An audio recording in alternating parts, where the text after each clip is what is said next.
Trigonometric, इसमें फार्मूले अपने को याद रहने चाहिए, ज़्यादा फार्मूले याद नहीं करने हैं। देखो sine theta equal to perpendicular upon base, ये तो याद ही होगा, hypotenuse, perpendicular upon hypotenuse, cos theta equal to tan theta equal to, ये याद रहना चाहिए। मोस्टली जो आएगा क्वेश्चंस में 90% यही फार्मूला यूज होगा 10th में, 90% से ज़्यादा। ये दोनों बहुत कम यूज होंगे, समझ गए, बहुत ही कम यूज होंगे ये, ठीक। इस चैप्टर के लिए केवल पढ़ रहे हैं हम लोग, ये बहुत ज़्यादा यूज होगा, 90% से ज़्यादा यही यूज होगा, ये बहुत ही कम ये दोनों यूज होंगे इस चैप्टर में। और क्या लगेगा इसमें, और लगेगा साइन, कॉस, टेन, 30 डिग्री की वैल्यू, 45 डिग्री की वैल्यू और 60 डिग्री की वैल्यू, इन तीनों का लगेगा। साइन 30 की वैल्यू 1/2, 45 की वैल्यू 1/√2, 60 की वैल्यू √3/2, कॉस 30 की वैल्यू √3/2, 45 की सेम और यहाँ पे 1/2, ठीक है। ये दोनों बहुत कम लगेंगे, tan का ही 90% लगेगा।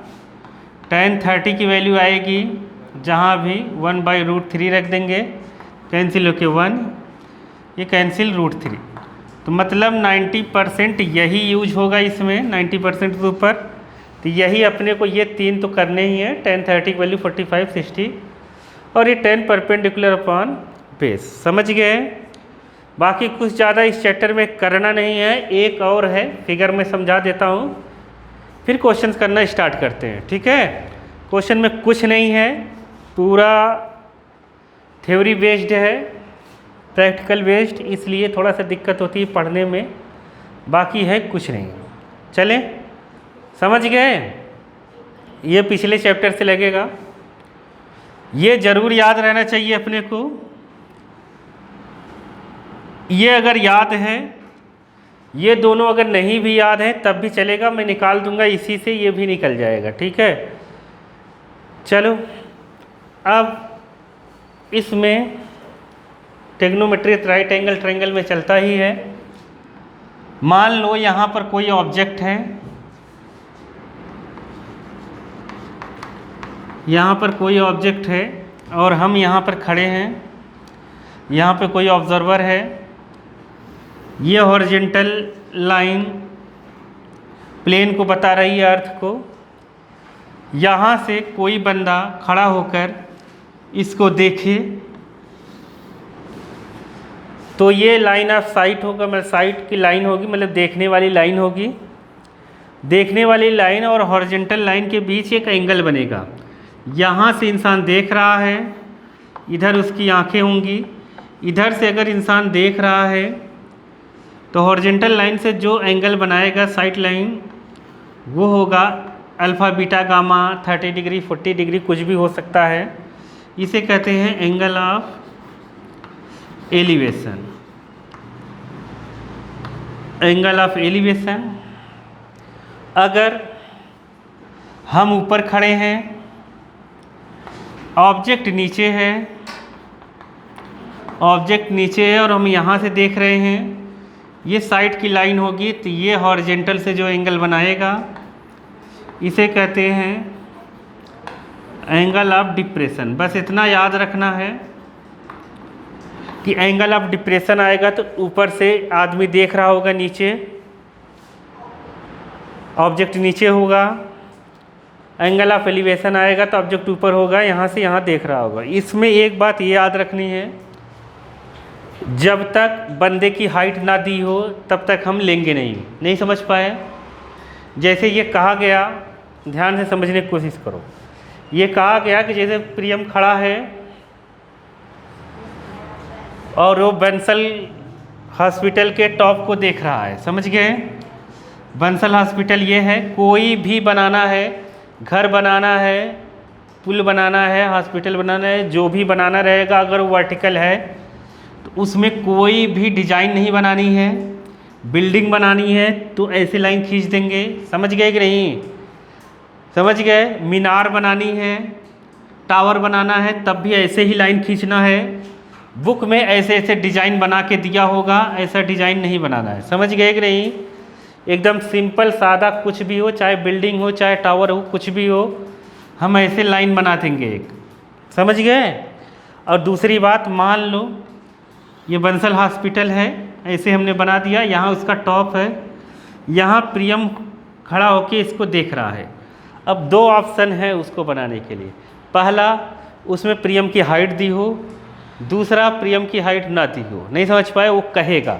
अगर हाइट नहीं दी रहेगी तो हम डायरेक्ट ऐसे मिलाएंगे। समझ गए कि नहीं? अगर हाइट नहीं कहेगा, नहीं समझे? उसमें क्वेश्चन में ध्यान देना, अगर उसकी हाइट दी रहेगी कि बंदा खड़ा है 1.5 मीटर का, तो हम ऐसे 1.5 मीटर बनाएंगे। फिर ऐसे उसकी आँखों को नहीं बनाना है, यहाँ पर कुछ नहीं बनाना है, डायरेक्ट यहाँ से दिखा देंगे। नहीं समझे? समझ गए? तो ये दो चीज़ें रहेंगी। जब तक ये हाइट दी नहीं रहेगी तब तक बनाना नहीं है। ये देता नहीं है पेपर में, मोस्टली में नहीं देता है हाइट, हम बनाएंगे भी नहीं। नहीं समझ पाए? समझ? जब तक कहेगा नहीं तब तक ये बनाना नहीं है अपने मन से। कि बंदा एक खड़ा होगा, वो कहेगा एक गर्ल खड़ी है ऐसे देख रही है, अब तुम सोचोगे गर्ल्स को पहले बना दो, नहीं बनाना है। नहीं समझ पाए? जब तक दिया नहीं रहेगा तब तक बनाना नहीं है। ठीक? दिया रहेगा गर्ल्स 1.6 मीटर हाइट है उसकी, तब बनाना पड़ेगा। नहीं दिया रहेगा तो नहीं बनाना पड़ेगा। समझ गए? नहीं समझे?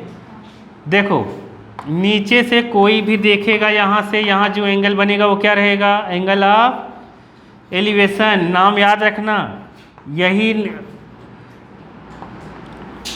और ऊपर से अगर कोई देखेगा, ऐसे देख रहा है, अगर ऊपर से कोई देखेगा तो क्या रहेगा? यहाँ वाला एंगल नहीं होता, ध्यान देना। कहाँ का एंगल होता है? यहाँ का। समझ गए? हॉरिजॉन्टल से जो ये एंगल बनता है वो एंगल ऑफ डिप्रेशन है। बाकी इसमें कुछ है नहीं बालक। इसके अलावा चाहे जितने बड़े सवाल आ जाएं, इसी फार्मूले से हम लोग सॉल्व करेंगे। जो tan थीटा का परपेंडिकुलर अपॉन बेस था और tan थीटा के तीन वो थे। समझ गए? और ये एंगल ऑफ एलिवेशन डिप्रेशन। अब करते हैं हम लोग क्वेश्चंस। चलो, एग्जाम्पल 1। तो देखो एग्जाम्पल 1 में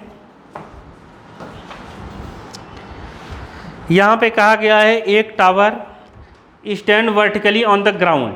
ठीक है, टावर बना लेना, ग्राउंड बनाना है, नीचे ऐसे एक लाइन खींच देना। ठीक है, यहाँ लिख देना कि ये टावर है। समझ गए? ये टावर है, यहाँ ऐसे 90 बना देना। ये ग्राउंड है, यहाँ लिखो या ना लिखो ग्राउंड, कोई फ़र्क नहीं पड़ता है। ठीक है, कुछ भी देखो, अगर यहाँ ABCD कुछ भी नहीं दिया हुआ है, अपने मन से ABC ऐसा कुछ भी ले सकते हैं, कोई दिक्कत नहीं है। चाहे A ऊपर लो, चाहे B, चाहे जहाँ लो, कोई दिक्कत नहीं है। ऐसा बना, from a point on a ground. Ground पर ये एक पॉइंट बना लो। देखो, मैं ऐसा बना रहा हूँ, बहुत से टीचर ऐसे बनवाएंगे। जब तक फिगर नहीं दिया होगा हम कैसे भी बना सकते हैं। चाहे इधर लाइन खड़ी करो, चाहे उधर लाइन खड़े करो, फ़र्क नहीं पड़ता। ग्राउंड पर एक पॉइंट है, कह रहा है कि एक टावर है। ये टावर हो गया, स्टैंड वर्टिकली खड़ा है। अब कह रहा है from a point on ground 15 metre away from the foot of tower. Tower का फुट कहाँ है? ये टावर है, टावर का फुट यहाँ है। तो कह रहा है टावर से फुट से 15 मीटर दूर, टावर के फुट से 15 मीटर दूर एक पॉइंट है। The angle of elevation of the top of tower is 60 degree. यहाँ से एंगल ऑफ एलिवेशन टावर के टॉप का, ये टावर का टॉप है, टावर के फुट से 15 मीटर दूर एक पॉइंट है। इस पॉइंट से टॉप को देखा जा रहा है, तो एंगल ऑफ एलिवेशन बन रहा है यहाँ पर 60 डिग्री। कहाँ? कितना? 60। अब इसमें अपने को बताना है हाइट ऑफ टावर। क्या बतानी है? Height of tower. ये तो मान लेंगे हाइट ऑफ टावर लेट कर लो हाइट ऑफ टावर कितना इक्वल टू h मीटर। समझ गए।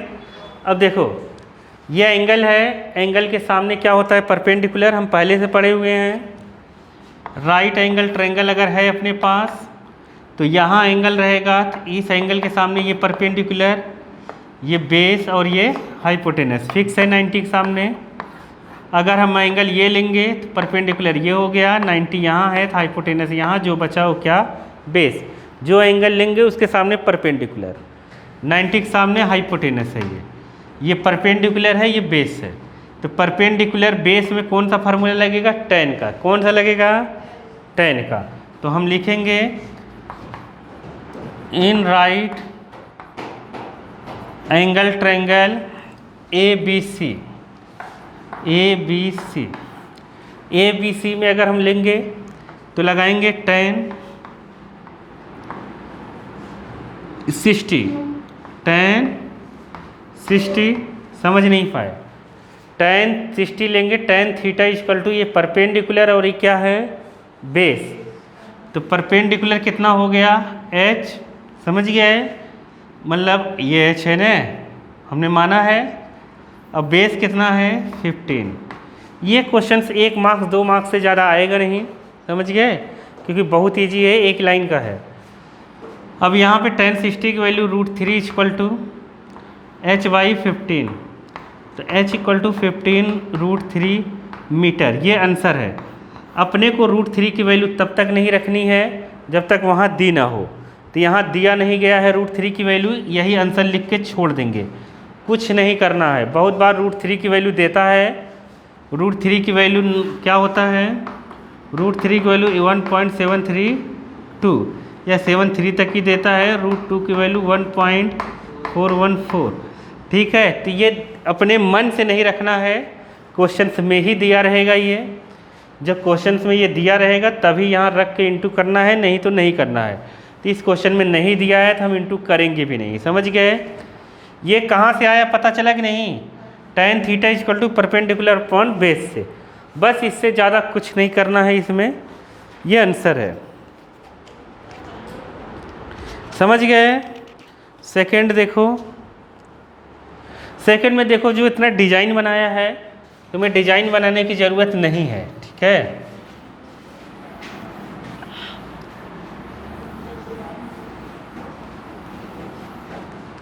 क्या हुआ बालक,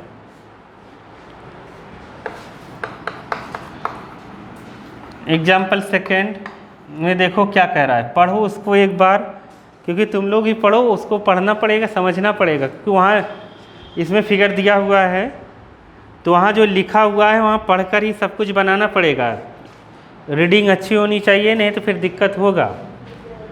एक इलेक्ट्रीशियन है, वो रिपेयर करना चाहता है इलेक्ट्रिक फॉल्ट, ठीक है, ऑन अ पोल। पोल की हाइट दी हुई है 15 मीटर, पोल कह दिया तो तुम समझ जाओगे, अर्थ है मतलब ग्राउंड है, ग्राउंड पर एक ऐसे वर्टिकली पोल होगा, ठीक है। ग्राउंड पे ऐसे बना देना, 90 बना देना, वहाँ दिया है कि ये 5 मीटर है, ऐसे लिख देना कि ये पोल है, पोल की हाइट हो गई 5 मीटर, ठीक है। अब डायग्राम यहाँ पर दिया हुआ है, तो हम लोग यहाँ पर ए ही लेंगे क्योंकि पोल की हाइट दी हुई है, यहाँ पर डी लेंगे, यहाँ पे सी लेंगे। अब वो कहना चाहता है, नीचे देखो और कहा है सी, लड़की है, कोई औरत होगी या लड़की, वो इलेक्ट्रिक फॉल्ट को सही कर रही है। To reach the 1.3 metre below the top, top से 1.3 मीटर ही उसकी पहुँच पा रही है वो, ठीक है, रिपेयर कर रही है। अब कह रहा है should be length of the shadow ladder, ladder है, लैडर जो है पूरी यहाँ तक नहीं अपने को पहुँचाना है, लैडर इससे पूरी हाइट से 1.3 मीटर नीचे ही पहुँच रही है, ठीक है। और यहीं उसको फॉल्ट भी सही करना है, इसलिए सीढ़ी उसने यहीं तक पहुँचाया, समझ गए कि नहीं। कितना 1.3 मीटर बिलो टॉप से। अब वहीं पर सीढ़ी लगाया। अब कह रहा what is what should be length of ladder, इसकी लेंथ पूछी है, हम लोग मान लेते हैं लेडर की लेंथ कितनी है x मीटर, हाइट को h माना करो। और क्या पूछा गया है, और ये 60 डिग्री बना रहा है लेडर, 60 डिग्री एंगल बना रहा है हॉरिजॉन्टल से। How for the foot of ladder, ये भी अपने को पूछा गया है लेडर का फुट उससे कितनी दूर है, किससे, पोल के फुट से, समझ गए।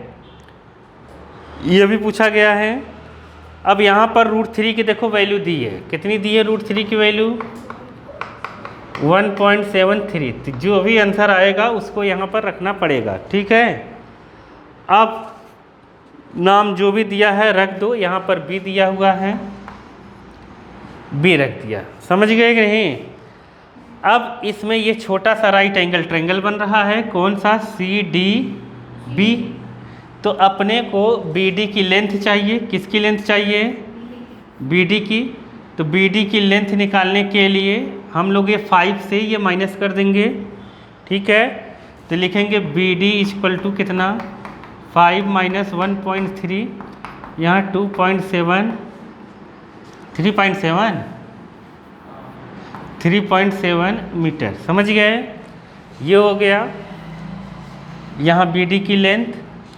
अब इसमें फिर से देखो अपने पास ऑप्शन है, x का निकालना चाहते हो तो ये परपेंडिकुलर अपने को पता है, परपेंडिकुलर अपॉन हाइपोटेनस क्या होता है, साइन, और ये परपेंडिकुलर अपॉन बेस क्या होता है, tan, समझ गए।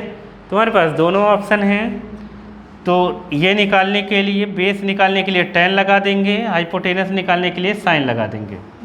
तो लिख देते हैं in right angle triangle CDB, समझ रहे हो ना, बहुत इजी चैप्टर है, एकदम महा घटिया चैप्टर है ये, समझ गए। तो लगा देंगे हम tan 60 लगा देते हैं, एंड दोनों साथ में लगा देते हैं। देखो tan लगाएंगे ना तो ये बाई ये होगा, समझ गए कि नहीं, और साइन लगाएंगे तो क्या होगा, साइन लगाएंगे तो परपेंडिकुलर अपॉन हाइपोटेनस, समझ गए कि नहीं समझे। जैसे हम tan 60 लगाएंगे, tan थीटा जैसे लिख देता हूँ, तो होता है क्या, परपेंडिकुलर अपॉन बेस, और साइन थीटा कितना होगा, साइन थीटा कितना होगा, परपेंडिकुलर अपॉन हाइपोटेनस, समझ गए। अब हम थीटा की जगह 60 रखें अगर, तो tan 60 परपेंडिकुलर कितना है, ये परपेंडिकुलर है, और ये BD ही परपेंडिकुलर है 3.7, तो यहाँ रख देंगे 3.7। B बेस अपने को पता नहीं है तो y रख देते हैं, ठीक है। अब साइन थीटा निकालते हैं, मतलब साइन 60 परपेंडिकुलर की जगह क्या रखेंगे, 3.7, हाइपोटेनस की जगह फाइंड करना है अपने को, x रख देते हैं, ठीक है। tan 60 की वैल्यू कितनी होती है, tan 60 की वैल्यू क्या है, tan 60 की वैल्यू √3 रख दो, यहाँ पे आया 3.7/y, समझ गए कि नहीं समझे। तो y को इस तरफ ट्रांसफ़र करो, √3 को इधर, तो y इक्वल टू कितना आएगा, 7/√3। अब इसको √3 की वैल्यू रखनी है ये, और यहाँ अगर तुमने को √3 की वैल्यू रख दी जीवन खराब हो गया, √3 की ऐसी वैल्यू नहीं रखनी है, ठीक है। √3 की ये वैल्यू यहाँ कभी नहीं रखनी है। जो 9th क्लास में हम लोग पढ़े उसको याद करो, पहले रेशनलाइज करो, क्या करो, √3 से ऊपर नीचे मल्टीप्लाई करेंगे न्यूमरेटर डिनोमिनेटर में, √3 इंटू √3।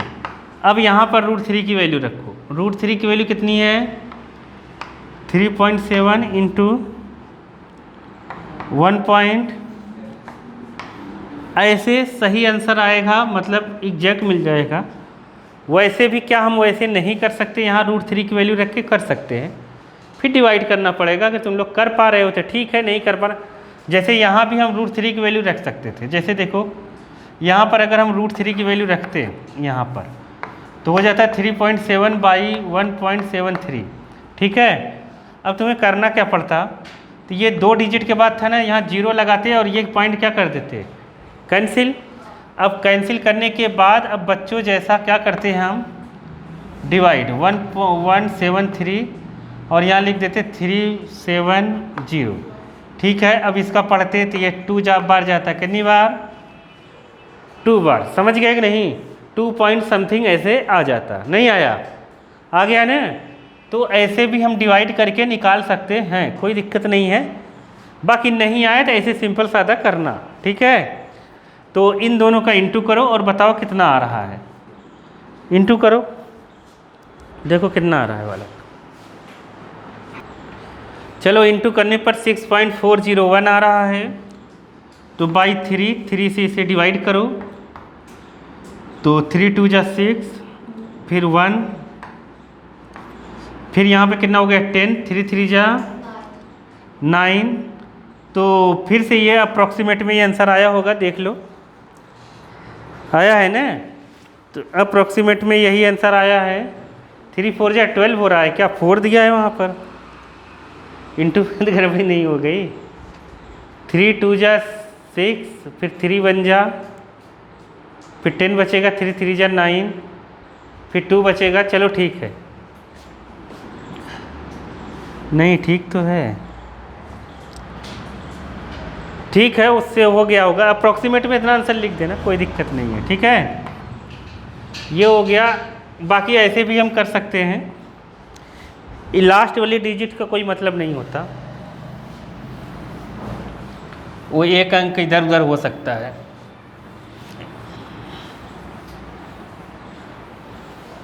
एग्जाम्पल 3 देखो, एग्जाम्पल 3 में देखो कहा है ना, एक ऑब्जर्वर है, समझ गए, देखने वाला कोई बंदा है, वो 1.5 मीटर टॉल है। अब उसकी हाइट बनानी पड़ेगी, समझ गए। देखो ये फिगर देख के हम नहीं बनाएंगे, ठीक है, क्योंकि फिगर बुक में नहीं दिया है, वो सॉल्यूशंस में दिया है फिगर। ठीक है, बच्चे यही सोचते हैं बुक में दिया रहेगा ऐसे हम बना लेंगे, और ये डिज़ाइन एकदम नहीं बनानी है। ठीक, डिज़ाइन तो ऐसे ही दिया हो। अब कह रहा है कि 1.5 मीटर टॉल ऑब्जर्वर है, 28.5 metre away from a chimney.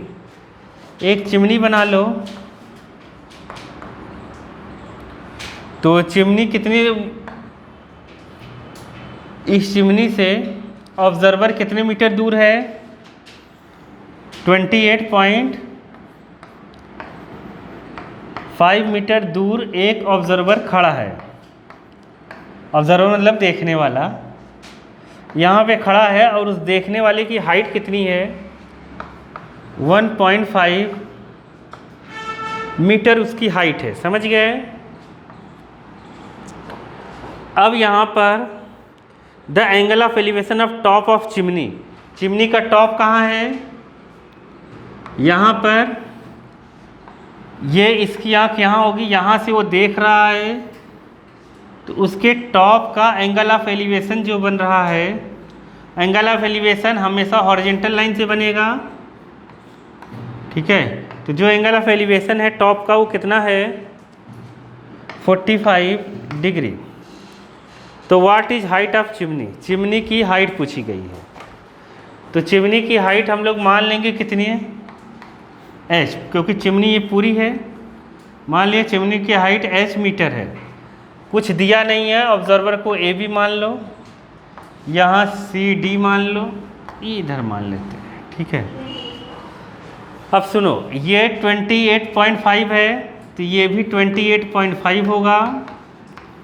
अब एक ही राइट एंगल ट्रायंगल अपने को मिल रहा है, वो है AED। कौन सा ट्रायंगल मिल रहा है, AED। AED में ये बेस हो गया, और ये परपेंडिकुलर, ये परपेंडिकुलर है और ये बेस है, तो जो ये परपेंडिकुलर और बेस में tan का फार्मूला लगेगा, तो ये परपेंडिकुलर कितना है, बेस तो इतना है, परपेंडिकुलर कितना है हमने टोटल माना है h, और ये है अपने पास 1.5 कितना है। तो अब बचा कितना, इस h से ये 1.5 हटा दो तो ये कितना बचा, हाँ h माइनस 1.5 मीटर बचा। तो मतलब जो DE हुआ, DE वो कितना आया है, h माइनस 1.5 मीटर। समझ गए, ये हुआ, समझे। अब हम क्या लिखेंगे इन किसमें, राइट एंगल ट्रायंगल किसमें, AED। समझ गए।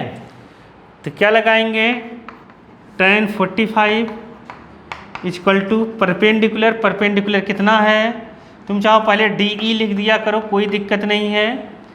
DE बाई क्या लिख दियो, AE। समझ गए। tan 45 की वैल्यू कितनी होती है, 1, कितनी 1। तो हम लोग यहाँ DE लिखेंगे, DE कितना है, h माइनस 1.5 और AE कितना है 28.5।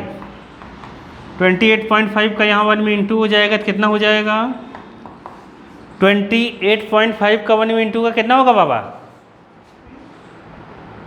फुग्गे हो, कितना होगा, वही का वही होगा, 1 में इंटू होगा तो यही का यही होगा, कितना हो जाएगा 28.5 इक्वल टू इधर कितना होगा h माइनस 1.5। 1.5 इस साइड माइनस है तो साइड चेंज हो जाएगा, इधर आएगा प्लस हो जाएगा। 28.5 प्लस 1.5 ये दोनों प्लस करो तो कितना हो जाएगा 30। कितना हो जाएगा 30। Therefore height of chimney equal to 30 metre. Answer है ये। नहीं समझे क्या,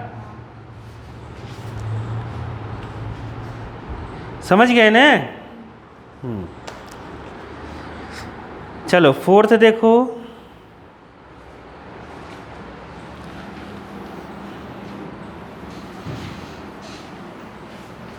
टेंथ के सिलेबस को इतना इजी करना ही नहीं चाहिए था पहले, बहुत इजी चैप्टर दे दिए है कि नहीं। हाँ एकदम डेंजर बनाना चाहिए था। एक चैप्टर में 10-10 एक्सरसाइज देनी चाहिए थी। देखो यहाँ पर नेक्स्ट क्वेश्चन देखो, क्वेश्चंस को पढ़ने की कोशिश करो क्योंकि वहाँ क्वेश्चन से लिखा हुआ आएगा। लैंग्वेज नहीं पढ़ पाओगे तो डायग्राम नहीं बना पाओगे, और डायग्राम गलत है तुम चाहे जो लिख दो ऐसे ही काट देगा। डायग्राम अगर ये गलत हो गया, ये डायग्राम गलत हो गया, जैसे यहाँ 2 एंगल बनाना है, यहाँ तुमने 30 बना दिया, यहाँ पे 60 बना दिया, ये गलत है। ठीक है, हमेशा जितना टावर की तरफ जाएंगे हम एंगल बढ़ता जाएगा, याद रखना। कभी ऐसे कन्फ्यूजन होने लगे जीवन में कि ये एंगल बड़ा होगा कि ये एंगल बड़ा होगा, जैसे जैसे हम टावर के पास जाएंगे या किसी ऑब्जेक्ट के पास जाएंगे एंगल ऑफ एलिवेशन बढ़ता रहेगा। ठीक है, कभी कभी ये दिक्कत होने लगती है कौन सा एंगल कहाँ रहेगा अगर 2 एंगल दे दिया जाता है, तो याद रखना। चलो आते हैं, देखो from a point P on the ground, ground बना लो, एक पॉइंट बना लो P, लो बना दिया, समझ गए। देखो अब कह रहा है ground angle of elevation top of 10 metre tall building. यहाँ 10 मीटर टॉल क्या है, बिल्डिंग है। ये 10 मीटर टॉल ये अपना क्या है, बिल्डिंग ये ना, बिल्डिंग है। अब कह रहा है एक flag hosted at the top of building. अब कह रहा है ये बिल्डिंग जो है ना P, बिल्डिंग का नाम दिया हुआ है क्या, नहीं दिया हुआ है तो अपने मन से कुछ भी लिख दो। बिल्डिंग मान लिया AB। अब इस पर एक झंडा लगाना है, क्या लगाना है, झंडा लगाना है। झंडे में भी डिजाइन नहीं बनाना है अपने को, ठीक है, एक झंडा लगाना है। अब कह रहा बिल्डिंग के टॉप पे, तो top of flag stop from the P is 45। कह रहा है कि ये लगाओ फ्लैग, यहाँ ऐसे झंडा लगा होगा। अब कह रहा है इस झंडे के टॉप को यहाँ से अगर देखोगे, पहले तो बिल्डिंग के टॉप को जब देखा जा रहा है ना, देखोगे वहाँ लिखा है बिल्डिंग के टॉप को जब देख रहा है तो 30 डिग्री का एंगल बना रहा है। कितने का? 30 डिग्री का। लेकिन जब झंडे के टॉप को देख रहा है, इस पे जो बिल्डिंग पे लगा है, तो वो बना रहा है 45 डिग्री का। कितना बना रहा है? 45 डिग्री। समझ गए क्वेश्चन? नहीं समझे? 10 मीटर टॉल बिल्डिंग के टॉप को देख रहा है तो एंगल ऑफ एलिवेशन 30 डिग्री है। बिल्डिंग के ऊपर फ्लैग स्टॉप लगा दिया गया, मतलब झंडे का डंडा, और उस फ्लैग स्टॉप के टॉप को देख रहा है तो 45 डिग्री का एंगल बना रहा है। समझ गए? अब इसमें क्या कहा गया है? ये हो गया find the length of flag stop. इसकी लेंथ बतानी है अपने को। मान लेते हैं फ्लैग स्टॉप की लेंथ कितनी है? h metre. अब कह रहा है find the length and the distance building, distance of building from the P से बिल्डिंग की डिस्टेंस बताओ। मान लेते हैं x मीटर। ये दोनों निकालना है अपने को, h भी निकालना है और x भी निकालना है। ठीक है, देखो इसमें कितने राइट एंगल पर ट्रायंगल बन रहे हैं? 2। कॉन्सेप्ट को समझो, इसमें 2 राइट एंगल ट्रायंगल बन रहे हैं। कौन कौन से? इसमें 2 राइट एंगल ट्रायंगल बन रहे हैं। एक बन रहा है PAB और एक बन रहा है PA, यहाँ नाम रख देते हैं C। समझ गए कि नहीं? एक बन रहा है PAC और एक बन रहा है PAB। दोनों लेकर चलना ही है अपने को। ठीक है, देखो जब ये छोटा वाला ट्रायंगल लेंगे ना तो 30 लेंगे, बड़ा ट्रायंगल लेंगे तो क्या लेंगे? 45। तो मोस्टली किसका फार्मूला लगेगा? tan का। किसका? tan का। तो हम लगाते हैं in right angle triangle PAB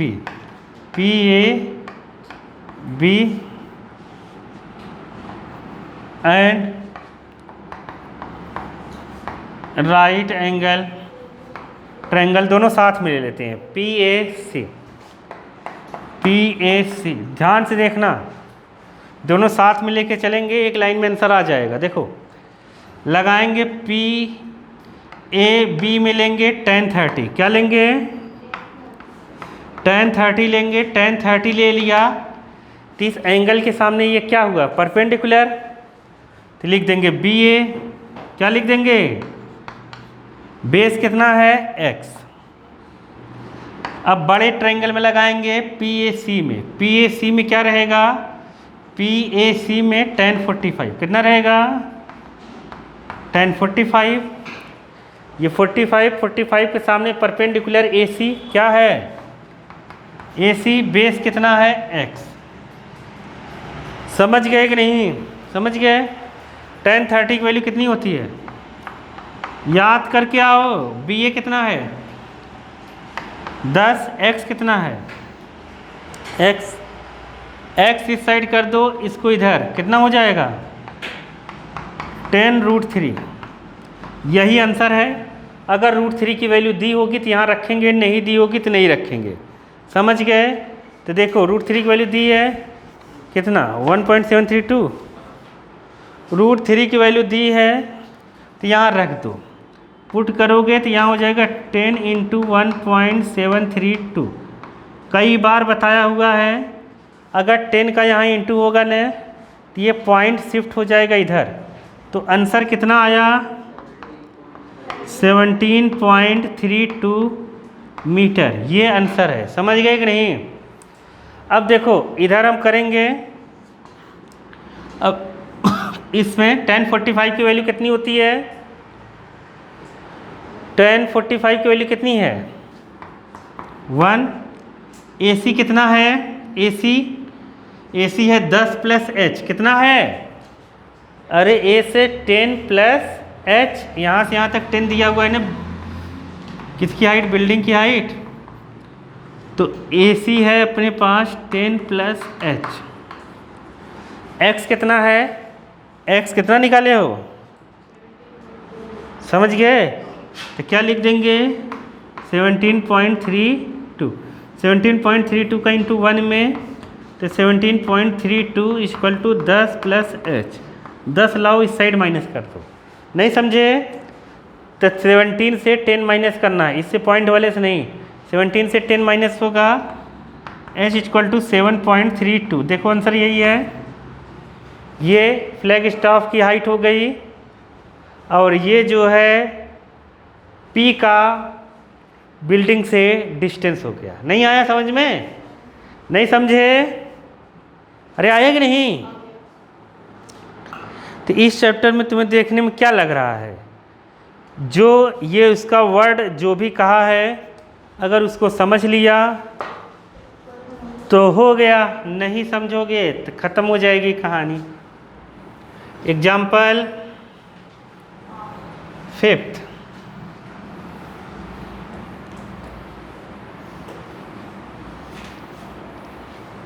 maths का डेली क्लास लग रहने वाला है, तभी 12 दिन में यही पढ़ाया अभी तक। अच्छा बीच में हाँ छुट्टी भी थी। 5th में देखो क्या कहा है, the shadow of tower standing on level ground. कह रहा है लेवल ग्राउंड पर एक टावर खड़ा है और इधर सन होगा। सन अगर इधर होगा तो इसकी शैडो आएगी। शैडो मतलब समझ रहे हो? शैडो मतलब समझ रहे हो? परछाई। जो उसकी परछाई आएगी 40 मीटर लॉन्गर है। When sun altitude is 30 degree then when it 60 degree. अगर 60 डिग्री से 30 डिग्री हो रहा है, बात को समझो। जैसे सन यहाँ रहा होगा, सन यहाँ है, इससे लाइट आ रही होगी, तो ये यहाँ से एंगल बना रहा है 60 डिग्री का। लेकिन कुछ देर बाद सन इधर गया तो इसकी शैडो बढ़ गई। समझ गए कि नहीं? शैडो बढ़ गई तो कह रहा है कि जब 60 डिग्री से 45 है, कितना है, 60 डिग्री से 30 डिग्री, 60 डिग्री से 30 डिग्री बना रहा है, तो ये जो शैडो की लेंथ है वो 40 मीटर बढ़ गई। कितनी मीटर? हाँ 40 मीटर शैडो की लेंथ बढ़ गई। नहीं समझे क्या सवाल क्या है? सवाल को वहाँ तुम्हें खुद समझना है, समझने की कोशिश करो। उसको मैं हिंदी मतलब बता रहा हूँ बस क्या कर रहा है। जैसे सन का अल्टीट्यूड मतलब सन कहीं रहा होगा तो 60 डिग्री मतलब उसकी शैडो जो है हॉरिजॉन्टल से 60 डिग्री का एंगल ऑफ एलिवेशन बना रही है। समझ गए? लेकिन हुआ क्या, सन जब और नीचे गया तो वो 30 डिग्री का बनाने लगा। तो ये देखा गया पहले जो शैडो की लेंथ थी उससे 40 मीटर ज़्यादा लेंथ हो गई। किसकी? शैडो की। समझ गए? अब कह रहा हाइट ऑफ टावर बताओ। क्या बताओ? टावर की हाइट बताओ। तो मान लेते हैं टावर की हाइट कितनी है, h मीटर। ABC डायग्राम दिया नहीं है इसलिए कुछ भी नाम रख दो, कोई दिक्कत है नहीं। ठीक, 90 डिग्री यहाँ बना दो। इसमें कितने राइट एंगल ट्रायंगल बन रहे हैं? कितने राइट एंगल ट्रायंगल बन रहे हैं बाबा? 2। कौन कौन से? हाँ ACD BCD, इसको हम x मान लेते हैं। फिर से हम लिख देंगे in right angle triangle ACD, और दूसरा भी ले लेते हैं क्या, एंगल ट्रायंगल BCD। समझ गए कि नहीं? दोनों साथ में लेके चलना, लाइन खींच देना, दोनों एक इधर करना। In right angle triangle ACD में ये बेस है, ये परपेंडिकुलर है और ये क्या है, बेस। तो लगाएंगे tan 30, कितना, tan 30। ये इसके सामने परपेंडिकुलर क्या है, h। बेस कितना है समझ नहीं पाए, इसमें परपेंडिकुलर ऐसे लिख देते हैं DC, बेस है AC। DC कितना है अपने पास, DC कितना है, रुको tan 30 की वैल्यू लिखो, कितना आ रहा है DC कितना है H, AC कितना है, समझ गए। अब इसे इधर आ जाओ, राइट एंगल ट्रायंगल BCD में tan 60 DC by BC, tan 60 की वैल्यू, DC कितना है, BC कितना है, समझ गए। अब तुम्हें देखो यहाँ भी H है, यहाँ भी X है, यहाँ भी H है, यहाँ भी X है। अब ये देखना है कि अपने को चाहिए क्या, तो अपने को चाहिए H, क्या चाहिए H, हाइट पूछी है, तो हम यहाँ से X की वैल्यू वहाँ रख देंगे, या वहाँ से X की वैल्यू कहाँ रख देनी है, यहाँ पर। समझ गए कि नहीं, दोनों में से एक कर लो। यहाँ पे क्रॉस मल्टीप्लिकेशन करो, देखो इधर करोगे, इसको इधर करोगे तो यहाँ हो जाएगा कितना 40 + x = h√3, कितना 40 + x = h√3। अब वहाँ से x की वैल्यू निकाल के यहाँ रख सकते हो, समझ गए, या यहाँ से x की वैल्यू निकाल के वहाँ रख दो, वो तुम्हारे ऊपर है, समझ गए। तो यहाँ से x की वैल्यू निकाल लेते हैं, तो x = कितना हो रहा है h√3, वैल्यू नहीं निकलेगी मतलब h के फॉर्म में निकलेगी। चलिए समझ गए कि नहीं। फर्स्ट इक्वेशन से x की वैल्यू, ऐसा क्यों कर रहे हैं, क्योंकि मुझे h चाहिए, ठीक है, यहाँ उठा के रख दो, ठीक है।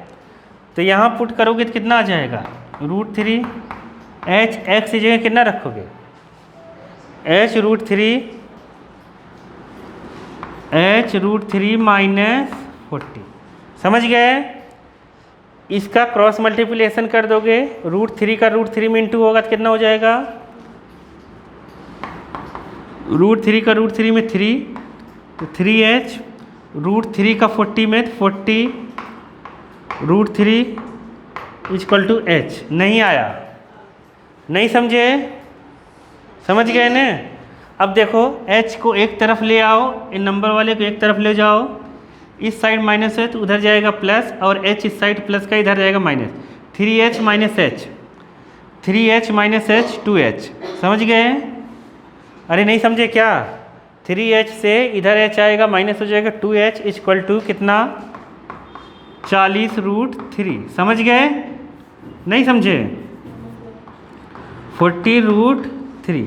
अब ये 2 कहाँ जाएगा, समझ गए तो बताओ, ये 2 कहाँ जाएगा, अपॉन में कहाँ जाएगा, तो 40√3/2, तो आंसर कितना आया 20√3। √3 की वैल्यू रखनी है क्या अपने को, तो ये आंसर है। अगर √3 की वैल्यू नहीं रखनी है, अगर नहीं रखने के लिए दिया होगा और रखने के लिए कहेगा तो रख देंगे, ठीक है, यही आंसर।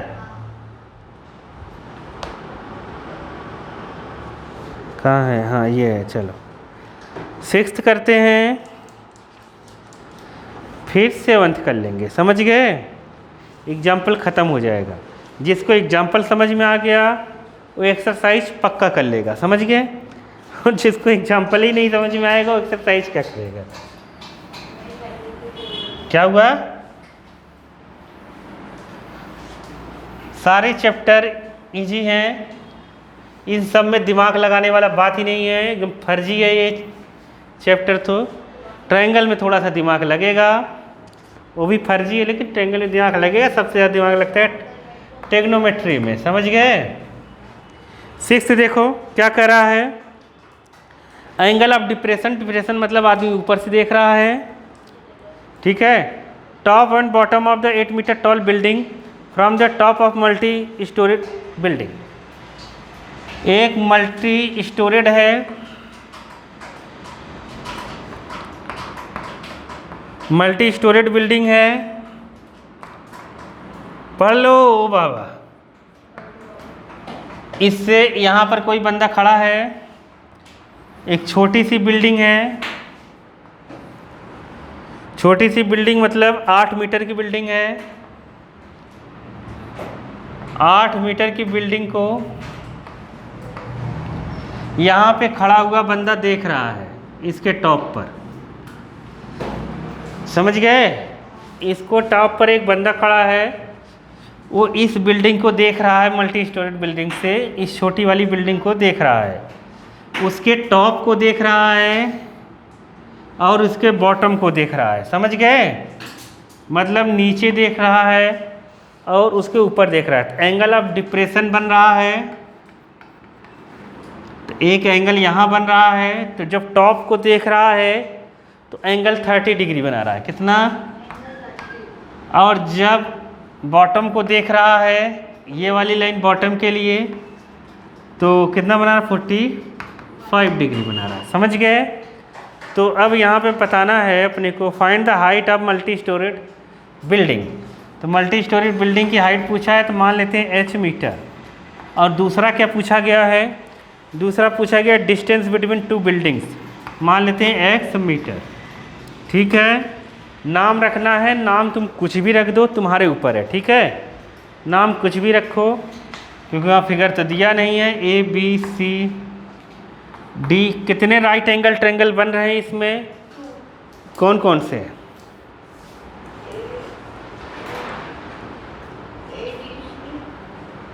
AD, लफाड़े मार दूंगा मैं। तो सुन, अब इसमें एक दिक्कत है। देखो ये 45 है ना, ध्यान से सुनो, ये 45 है, ये हॉरिजॉन्टल लाइन है, तो ये भी हॉरिजॉन्टल लाइन है। अगर ये 45 है तो ये भी 45 होगा। क्यों? बाई अल्टरनेट इंटीरियर एंगल वहाँ बताने की ज़रूरत नहीं है, चिंता करने की ज़रूरत नहीं है। ठीक है, अब यहाँ से ये अगर 30 है, एक हॉरिजॉन्टल लाइन अगर मैं यहाँ से खींच दूँ तो ये 30 है, तो ये भी कितना हो जाएगा? 30 डिग्री। अब दो राइट एंगल ट्रायंगल मिलेंगे, एक नाम और देना पड़ेगा। कौन कौन से? देखो, एक मिलेगा BCD, एक मिलेगा AED। दोनों में हम आराम से ले लेंगे। ये 8 है तो ये भी कितना होगा? 8। और ये बचा कितना? DE कितना बचा? DE कितना बचा? DE कितना है? पूरा H है, ये 8 है, तो कितना होगा? H minus 8 metre. AE कितना है? ये x है, तो ये भी कितना रहेगा? x। अब दोनों राइट एंगल ट्रायंगल में ले लेते हैं। In right angle triangle BCD में अगर लेते हैं तो क्या लगाएंगे बताओ? tan 45 degree. परपेंडिकुलर क्या है? DC। बेस क्या है? BC। और दूसरे ट्रायंगल में हम लेंगे तो क्या लेंगे बताओ? कौन से ट्रायंगल में लेंगे? दूसरे कौन से ट्रायंगल में लेंगे? हाँ, NAED है। ये जब राइट एंगल ट्रायंगल लिखा करो ना, वैसे लिखने कैसे भी लिख सकते हैं। जो राइट एंगल जिस पे बने ना उसको बीच में लिखने की कोशिश करा करो, अच्छा रहता है, सबसे अच्छा माना जाता है। AED, E को बीच में लिखा करो, बाकी कैसे भी लिख सकते हैं। In right angle triangle AED में अगर हम लोग लेंगे tan 30 लेंगे, tan 30 degree equal to perpendicular DE। अरे एंगल के सामने परपेंडिकुलर, ये तो आ रहा है ना, परपेंडिकुलर किसको लेते हैं? बेस कितना है? AE। tan 45 की वैल्यू कितना रखेंगे? DC कितना रखेंगे? BC कितना रखेंगे? ठीक है, इसको इधर कर देते हैं। x बराबर क्या आ गया? h। जो x का आंसर आएगा, जो मतलब हाइट होगी, वही बिल्डिंग के बीच की डिस्टेंस होगी। नहीं समझे क्या? जो इसकी हाइट होगी वही इसके डिस्टेंस होगी। समझे? अब हम लोग लिखेंगे tan 30 की वैल्यू कितनी है? DE कितना है? DE H माइनस 8 निकाल चुके हैं। AE कितना है? x यहाँ क्रॉस कर दो, x का 1 में इंटू होगा, √3 का h में इंटू होगा, h √3, और यहाँ पर इंटू हो जाएगा 8√3। ठीक है, अब तुम्हारे पास ऑप्शन है, कि x की जगह h रख दो, x की जगह h रख दो, जो तुम्हें पहले निकालना है वो रख दो। समझे मैं क्या बोला? नहीं समझे? ये x है, ये x है, बाई 1 एंड 2 मतलब ये इसके बराबर हो गया। यहाँ x बराबर h है, वहाँ x बराबर क्या है? h√3 माइनस 8√3, दोनों इक्वल कर दो। बाई फर्स्ट एंड सेकेंड हो जाएगा h बराबर h√3 माइनस 8√3। समझ गए कि नहीं?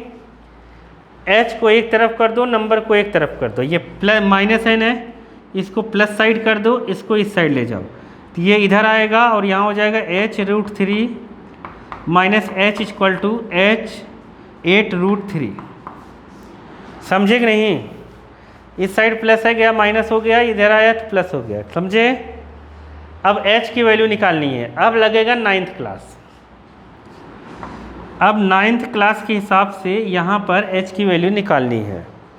अब 9th क्लास में हम ध्यान से पढ़ते नहीं, तो इसलिए h की वैल्यू निकाल नहीं पाते हैं। ठीक है, तो देखो हम h की वैल्यू कैसे निकालेंगे। h यहाँ कॉमन लो, क्या लो? कॉमन। तो यहाँ h अगर कॉमन लेंगे तो यहाँ कितना बचेगा? हाँ, √3 और इधर 1 बचेगा, और यहाँ होगा कितना? 8√3। h इक्वल टू आ गया 8√3 बाई √3 माइनस 1। ठीक है, अब देखोगे बुक में हो सकता है √3 की वैल्यू दी हो। दी है? नहीं दी है? नहीं दी है तो बढ़िया है, फिर तो कोई दिक्कत नहीं है। लेकिन इसके बाद यहाँ छोड़ नहीं सकते हम, रेशनलाइज करना बहुत ज़रूरी है। जैसे हम 9th क्लास में रेशनलाइज पढ़े हैं, वो अपने को करना ही पड़ेगा। तो रेशनलाइज करने के लिए क्या करें प्रियम बाबा? इसमें बुक में थोड़ी दिया होगा रेशनलाइज कर, मतलब बुक में डायरेक्ट आंसर लिखा होगा। समझ गए? तुम्हें यहाँ रेशनलाइज करना है। हाँ, नहीं आंसर लिखा है ना? अच्छा, करा हुआ है, चलो रेशनलाइज करा हुआ है। √3 यहाँ पर क्या है? √3 प्लस 1 से ऊपर नीचे या माइनस है तो प्लस से ऊपर नीचे क्या करेंगे हम? इनटू न्यूमरेटर डिनोमिनेटर में। समझ गए? h इसको ऐसे ही छोड़ दो, कोई दिक्कत है नहीं। √3 प्लस 1,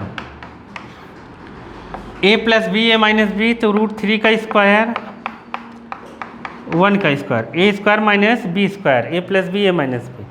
तो यहाँ हो जाएगा 8√3 प्लस 1 बाई √3 का कितना होगा? 3 माइनस 1। 3 माइनस 1 को कितना कहेंगे? 2। 2 को 8 से काट दो, मतलब 8 को काट दो 2 से, कितना हो जाएगा? 4√3। देखो बुक वाला यहाँ अंदर इंटू करा होगा, अपने को इंटू करने की ज़रूरत नहीं है। ठीक है, अगर करा होगा तो करा होगा, नहीं तो यही आंसर लिखो। ठीक है, नहीं समझे? अगर यहाँ √3 का अंदर इंटू करोगे तो √3 का हो गया 3, और यहाँ 1 के प्लेस पर √3। समझ गए? तो इंटू करने की ज़रूरत है नहीं, ये आंसर आ जाएगा। समझे कि नहीं?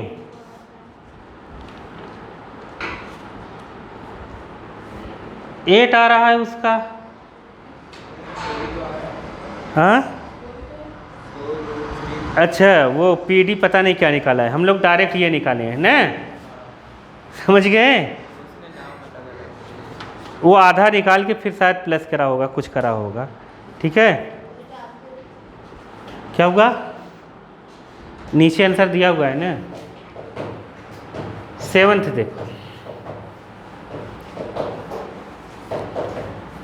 7th में क्या दिया हुआ है?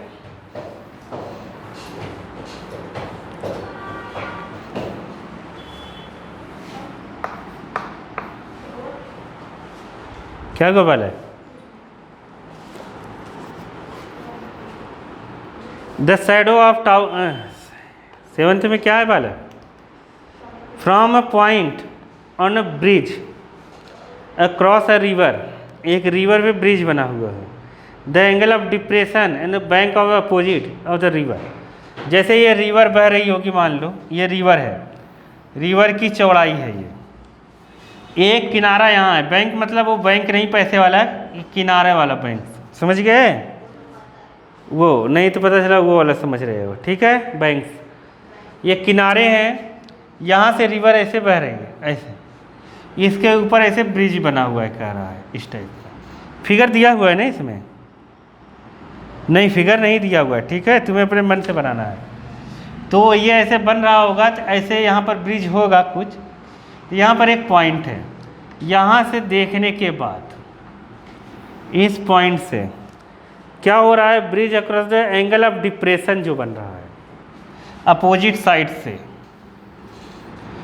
अपोजिट बैंक का ये जो एंगल ऑफ डिप्रेशन बन रहा है वो कितना है, एक 30 है और एक है 45 डिग्री। अपने मन से कोई भी 30, 45 ले लेना रिस्पेक्टिवली। इफ़ द ब्रिज की हाइट है, ये ब्रिज की हाइट 3 मीटर दी हुई है, ब्रिज की हाइट 3 मीटर। अब यहाँ पे कह रहा है find the width of river, river की विड्थ बतानी है, समझ गए? तो देखो ये 30 है तो ये भी कितना होगा, ये 45 है तो ये भी 45। नाम रख दो अपने मन से कुछ भी, ये x मान लेते हैं और ये क्या मान लेते हैं, y। मतलब जो अपने को निकालना है ब्रिज की विड्थ, x प्लस वाई निकालना है। क्या निकालना है, x प्लस वाई। दो राइट एंगल ट्रायंगल बन रहे हैं ADB और CDB। इन ट्रायंगल ADB में हम लगाएंगे tan 30 डिग्री। tan 30 होगा परपेंडिकुलर DB बाई बेस है AD। इन ट्रायंगल CDB में tan 45, परपेंडिकुलर कितना है 45 के लिए, BD या DB बाई यहाँ पर DC। tan 30 की वैल्यू कितनी है, 1/√3। DB कितना है, AD को माना है हमने पहले से x, ये यहाँ पर आ जाएगा √3 का, यहाँ क्रॉस मल्टीप्लिकेशन, यहाँ x इक्वल टू आ गया 3√3 फर्स्ट इक्वेशन।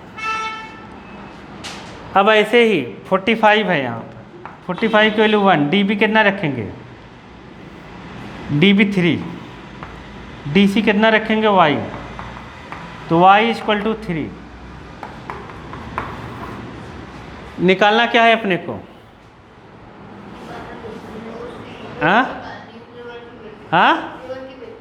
हाँ x प्लस वाई AC निकालना है।